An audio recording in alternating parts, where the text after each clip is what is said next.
After that massive tragedy in Dharali of Uttarakhand, rescue operations continue to find bodies that are buried deep under the rubble. But if you have ever wondered what exactly authorities use to be able to find out which are the places where bodies are, where people could be buried, I'm handing it over to Sandeep Unitan to explain that the equipment that's available to rescue officials in India.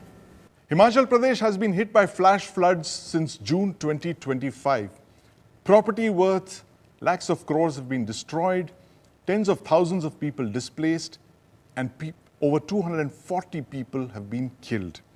Now, the silver lining to all of this dark clouds are the use of technology in rescuing people.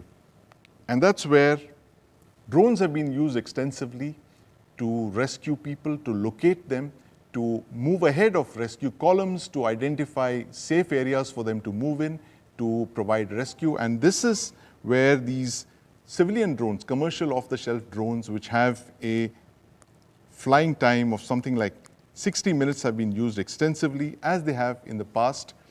But the drones that have been used here for the first time possibly are military drones, which are the ldhas, or the logistic drones for high altitude. Now, these drones are used by the military to resupply their positions at high altitudes, especially in the mountainous regions facing China. Now, they're extremely useful in a mountainous state like Himachal Pradesh to locate civilians, to render assistance to them, bring supplies to them. And because they carry such a large cargo, they can bring something like 40 kgs of medicines, relief supplies, fuel, clothing, blankets, all of that. And these fly ahead of rescue columns manned by the army, and they've been extremely useful to get aid to where it is needed.